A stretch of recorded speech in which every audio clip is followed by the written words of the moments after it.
The ocean was calm that afternoon, with just enough breeze to keep the sails stretched and the conversation flowing. Laughter echoed off the water as our group sipped cocktails on the upper deck, the sun painting everything in soft gold. Everyone looked relaxed, sun-kissed, slightly tipsy, trading old stories like no time had passed since college. Everyone except me. My name is Marissa. I'm 38 years old, an architect from Denver, and for the past 12 years, I've been married to Grant. We were one of 4 couples invited on this ridiculous, over-the-top Mediterranean sailing trip organized by our college friends, Aaron and Nathan. The yacht had 6 bedrooms, a private chef, and more alcohol than anyone needed. It was extravagant, maybe even unnecessary, but Grant had insisted it would be good for us. A chance to reconnect. Unplug. You need this, he had said. We need this. But as I leaned on the polished wood railing, pretending to watch the shoreline of some tiny Greek island in the distance, I wasn't thinking about reconnection. I was thinking about Felix. Felix, our old sailing instructor from college, a friend who had always been just Felix. He was here now, on the trip, blending into the group like he'd never left. Still tan, still lean, still walking barefoot across the deck like he owned every inch of the ocean. His laugh hadn't changed. Neither had the way he caught my eye and held it, just a second longer than necessary. Grant was sitting nearby with the others, deep in some debate about vintage wines with Nathan and Paolo. He wasn't watching me, but I could feel his presence, steady, solid. He'd always been that. Reliable, patient, good. And yet, all afternoon, I kept catching myself glancing at Felix. That evening, after dinner, we anchored off a quiet cove near an uninhabited island. Everyone was loose with wine and full from the chef's ridiculous seafood spread. Some stayed up to stargaze. Others retreated to cabins. I needed to move. I'm going for a swim, I announced as I stepped down to the lower deck. Grant stood up almost immediately. I'll come. The water was colder than expected, but refreshing. We floated in silence, the moon high and heavy above us. After a while, Grant climbed out and toweled off, but I lingered, letting the chill clear my head. When I finally got out, I stayed on the lower deck to dry off, still wearing only my bikini bottoms. The others were far away, out of sight, and the night was warm. I thought I was alone, until I heard him. Still hate towels, huh? I didn't flinch, didn't grab a shirt, just turned to see Felix leaning casually on the rail, grinning like we were sharing a secret. Still love sneaking up on people? I said lightly, matching his energy. He shrugged, eyes not moving. It wasn't flirtation exactly, but it wasn't nothing. Grant appeared seconds later at the top of the stairs, holding my towel. His eyes landed on Felix, then on me. His smile didn't fade, but it changed, just slightly. And I knew, even before he handed me the towel and walked away, that something had shifted. The next morning, the yacht docked in a coastal city I couldn't even pronounce. Somewhere between the jagged limestone cliffs and overpriced gelato carts. We were supposed to restock provisions and stretch our legs. Everyone was excited to explore. I just wanted to be alone with my thoughts. I told Marissa I was seasick. It was easier than trying to explain the weight pressing on my chest. She smiled, not in a fake way, not cruel, just casually cheerful, like nothing had happened. Well, don't push yourself. I'll grab a few things at the market with Aaron and Felix. She said his name like it meant nothing, like he was just part of the errand list. I gave a tight nod and stayed behind for a few minutes before eventually following at a distance. The harbor was buzzing with tourists. Vendors yelled over each other in a blur of languages. And then I saw them, Marissa and Felix, standing alone near a cafe stall tucked off the main square. Aaron was nowhere in sight. He leaned in, talking with his hands like he always did. She was laughing softly, looking up at him with that squint-eyed smile she only gave when she was completely comfortable. They didn't touch, but they didn't have to. It was in the space between them, the relaxed posture, the way he reached to tuck her hair behind her ear and she didn't pull away. It was nothing, technically, and yet it screamed something. I turned before they could see me and walked back toward the pier, my stomach now twisting for real. Back on the yacht, I stayed on the sun deck while the others made drinks and fussed over souvenirs. Marissa came back holding a bag of herbs and some weird ceramic fish. She kissed my temple and asked if I was feeling better. I said I was fine, but inside, I was unraveling. The image of her on the deck last night, bare and unbothered. The easy way Felix appeared, unfazed by her nudity. And now this, the private talk, the laughter, the intimacy of memory. It was all starting to make sense in a way I hated. Suddenly, little things from the past came flooding back. The time Felix showed up at our wedding with no +1, but still got a warm, lingering hug. The way Marissa always paused just slightly before saying his name. The way she once corrected me, gently, when I called him just a sailing buddy. Actually, we were friends before you and I even met. At the time, I didn't think much of it. But now it felt like the beginning of a pattern I'd been too trusting to see. That night, I barely slept. Marissa curled up beside me like she always did, her breath steady, peaceful. But I stared at the ceiling and made a decision. Tomorrow morning, I was going to ask her. All of it. Straight out. No more pretending. The sun hadn't fully risen yet. The sea was glassy and pale, the kind of morning that made you feel like time had hit pause. Most of the group was still asleep. Even the kitchen crew was quiet below deck. I found Marissa near the bow, her hands wrapped around a mug, eyes scanning the horizon. She didn't look surprised to see me. Couldn't sleep? She asked without turning. Not really. I leaned against the railing beside her. Can we talk? Her shoulders shifted slightly, just enough to show she heard the tone. She set the mug down. Okay. I kept my voice even. Last night, after the swim, you didn't seem at all surprised or uncomfortable when Felix showed up. Not even when you were. She cut in, too fast. It wasn't a big deal. Wasn't it? I asked. You were sitting there, completely exposed, and you barely blinked. He didn't either. Marissa sighed. Grant, are you serious? It's not like I was flashing strangers at a bar. It was late. It was private. That's not the point, I said, sharper now. It wasn't just the moment. It was how he looked at you. How you looked back. Like it wasn't the first time. Silence. Then, with a sigh that sounded more annoyed than remorseful, she said, Fine. If you really need me to spell it out. Yeah, something happened between us. My throat tightened. When? Years ago, she said quickly. Before you and I were serious. How far did it go? Her jaw clenched. It was physical. Brief. A fling. I stared at her, waiting for the punchline. And you never thought to tell me? We weren't even exclusive yet, she snapped. It didn't matter. You told me everything else, I said. Or so I thought. I told you what mattered, she said. I didn't lie. Yes, you did, I said quietly. Omitting the truth is still lying. She scoffed. Oh, come on. Are we really going to debate semantics now? You've known Felix for years. We've all hung out 100 times. What did you think that was? Pure coincidence? No, I said. I thought it was friendship. That's what you always said. It was, she insisted. Eventually. I'm telling you now because you cornered me about it. Because I saw the way he looked at you, I said. Like he already knew every inch of your body and had the right to look again. Her eyes narrowed. This is ridiculous. No, I said more firmly now. What's ridiculous is that I've been married to you for over a decade, and I'm just now hearing about this. You stood at that altar and promised me honesty. This is not honesty. It wasn't relevant, she muttered. Maybe not to you, I said. But it was to me. We stood in silence for a moment, the wind picking up just enough to make the rigging creak. I trusted you, I said. I trusted everything we built. And now I'm questioning whether I ever really knew who you were. Marissa's face was unreadable, defensive, cold. And suddenly I realized she wasn't sorry. Not yet. Maybe not ever. She didn't follow me right away. I left her standing at the bow after our conversation, still clutching her coffee mug like it was armor. An hour later, I found her in our cabin, legs tucked under her, scrolling through photos on her phone like nothing had happened. I shut the door behind me. We're not done. Marissa looked up, expression tight. I already told you. It was years ago. We weren't exclusive. You're lying by omission, I said. Again. She sighed hard, like I was the one dragging this out. What do you want me to say, Grant? That I should have given you a full sexual resume when we got engaged? No, I said. I want the truth. The full truth. You and Felix, what was it really? She hesitated. Her eyes dropped to her lap, then flicked back up. You're not gonna like it. I already don't, I said. Just say it. There was a long pause, and then finally, carefully, she said, it wasn't just me. I blinked. What? The other women on this boat. Aaron, Zoe, Rachel.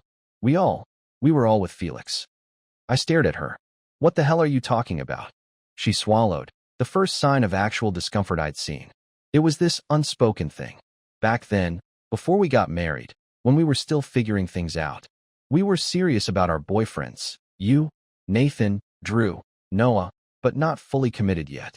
Felix was easy, safe, someone we knew wouldn't get attached.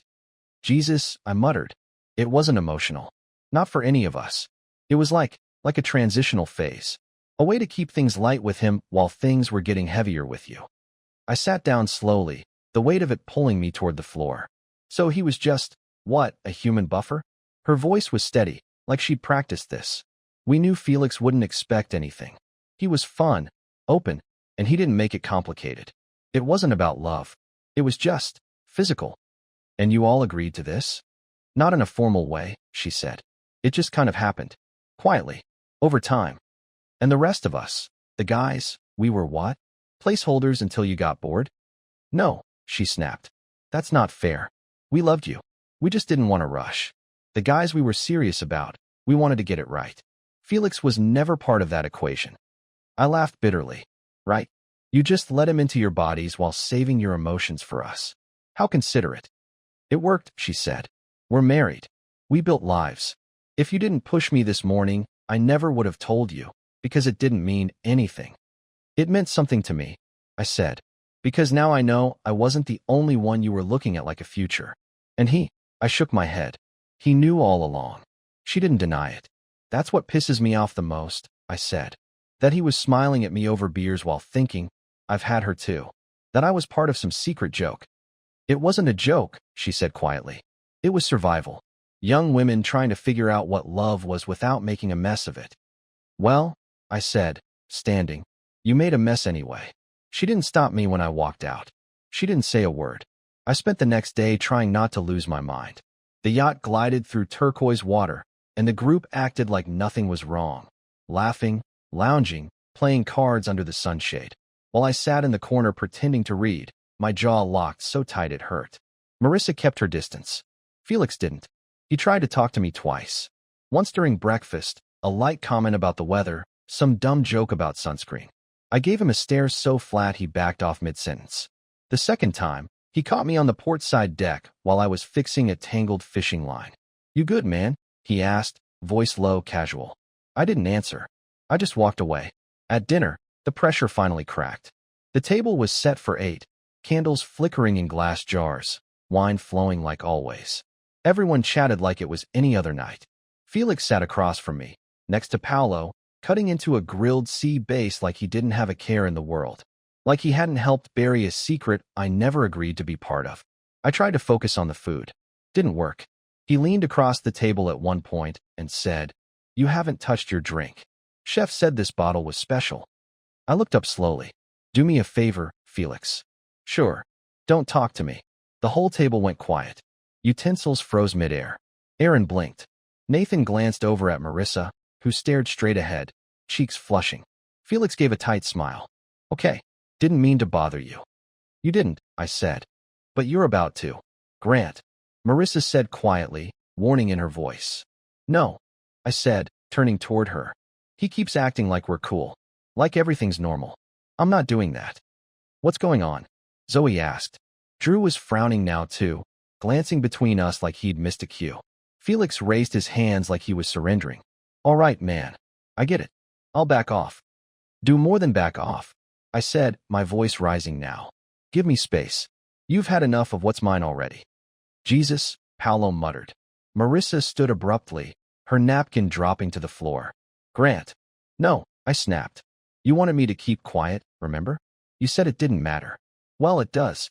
Felix's face had gone rigid. His smile was gone. He looked smaller now. Older. I pushed my chair back and stood. Enjoy your dinner. No one said anything as I walked out. Just silence and flickering candlelight behind me. I stood at the stern, staring out into the black water, fists in my pockets. My heart was pounding. I hadn't told them everything. Not yet. But now they knew something was coming. And the calm they'd all been pretending to float in, that was gone. The sun was low, burning orange against the water as the crew laid out bottles of champagne and tiny desserts in glass dishes. Someone had the idea to toast the trip. Halfway through, still smiling, still pretending. I watched them gather on the deck like nothing was wrong. Marissa poured herself a drink. I watched her carefully avoid my eyes. Felix laughed at something Paolo whispered, but he looked tired. Nervous, maybe. Or guilty. I couldn't tell anymore. Everyone else clinked glasses, posing for someone's phone. Nathan was already drunk. Erin was fixing her lipstick. It was all so normal. And I hated it. I raised my glass. I've got something to say. The group quieted. I stepped forward, holding my champagne up like a man offering a toast. Except I didn't smile. To second place. There was a flicker of confusion. A few polite chuckles. Then silence. What's that mean? Zoe asked. It means, I said slowly. Some of us showed up thinking we were our wives' first choices, when really we were just the finish line after someone else got there first. The air thinned. Marissa stiffened. Grant, don't. No. Let's be honest for once, I said, turning toward the others. Let's talk about how Felix here somehow managed to sleep with every woman on this boat before their weddings. All of them. Felix froze, mid-sip. Paolo blinked. The rest of the group just stopped. Nathan laughed, but it was hollow. Wait, what? I'm serious, I said. Marissa, Zoe, Erin, Rachel, every single one of them. While they were with us, or at least thinking about being with us. That's not. Marissa started. Go ahead. Deny it, I said. Tell Nathan how Felix was just a harmless friend. Tell Drew it was just casual. Tell Paolo what a noble placeholder he's dating. Erin looked at Nathan, panic written all over her face.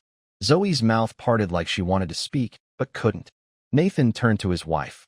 Is this true? Erin's eyes welled up. It wasn't serious. It was just once. Before we got engaged. Zoe said nothing. She just looked away. Paolo took a small step back from Felix. Tell me this isn't some game to you.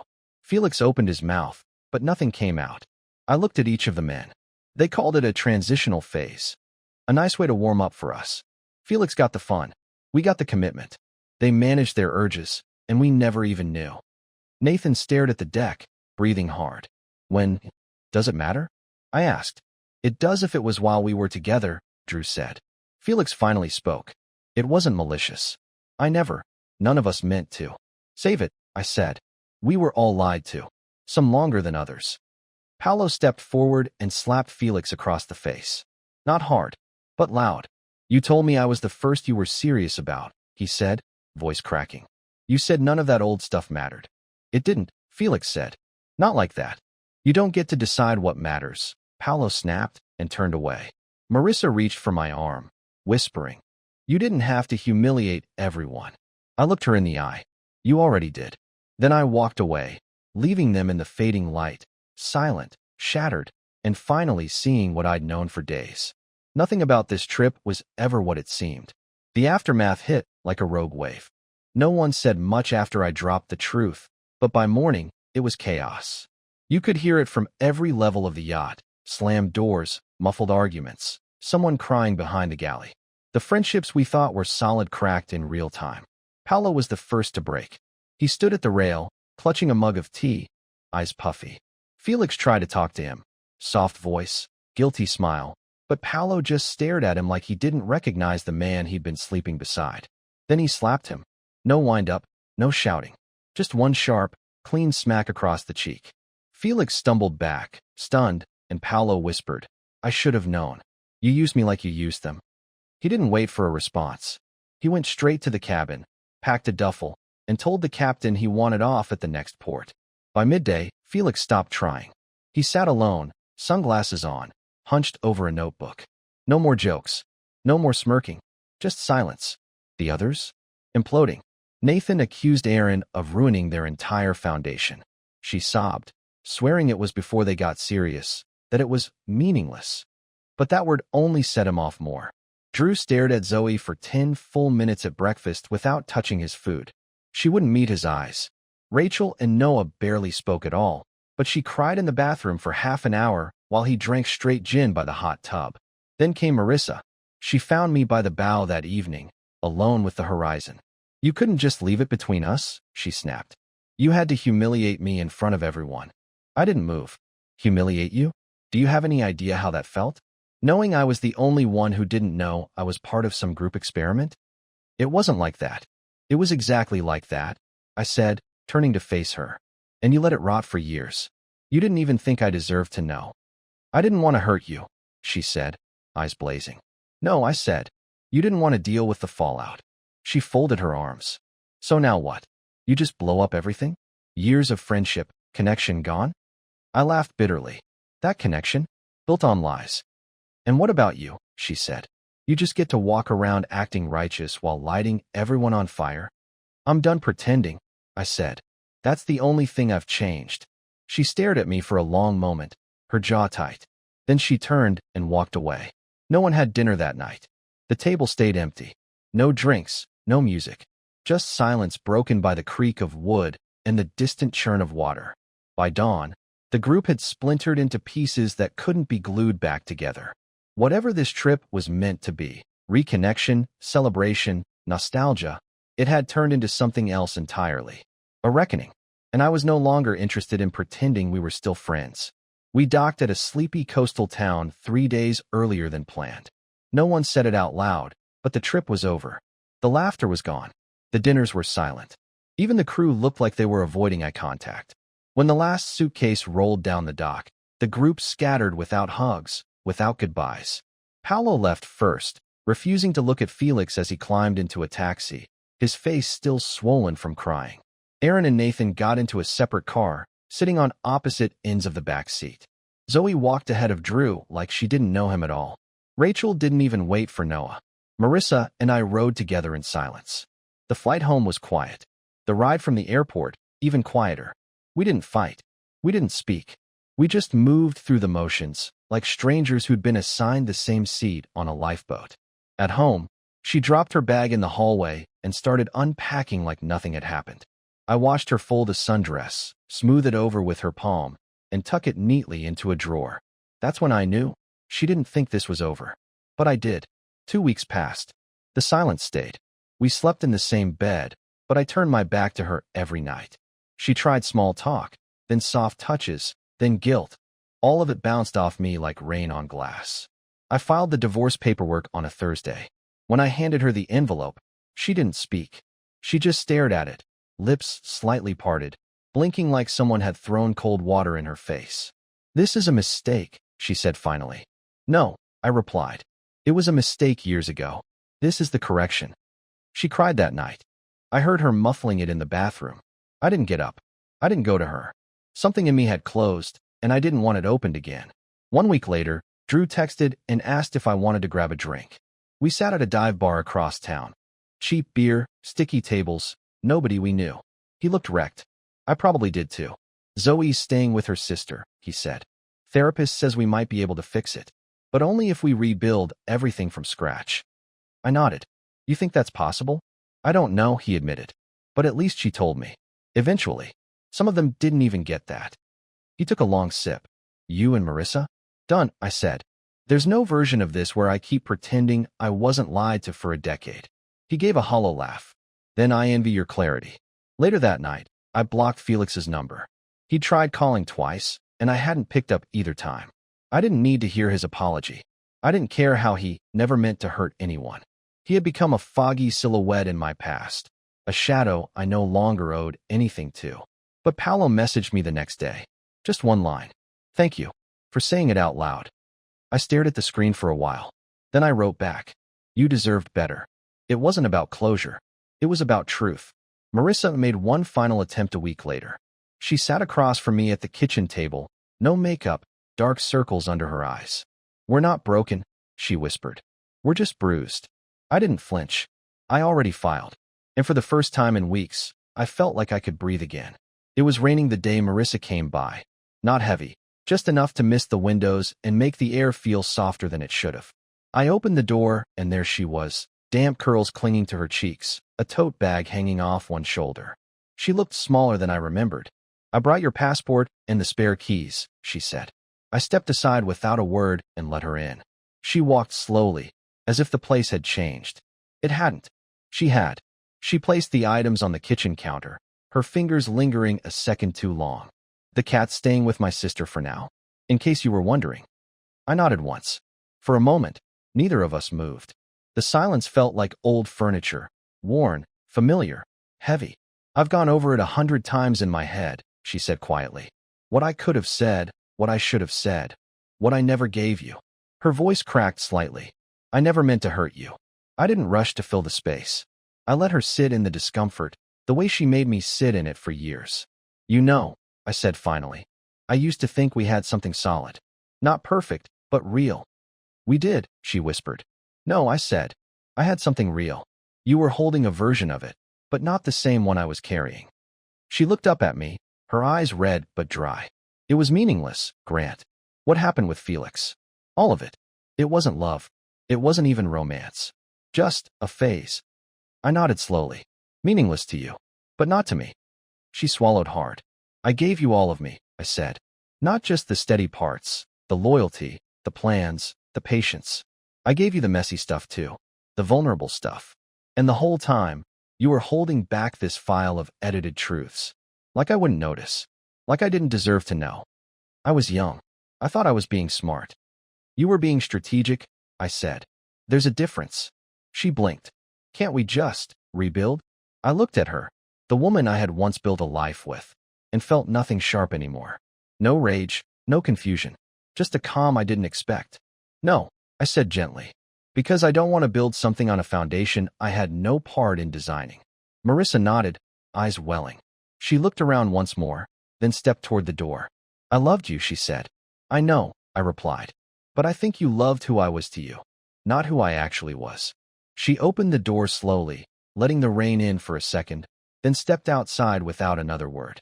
I stood there for a long while after, listening to the steady tap of rain on the windows. Then I closed the door, and for the first time in months, I didn't feel shut out. I felt free.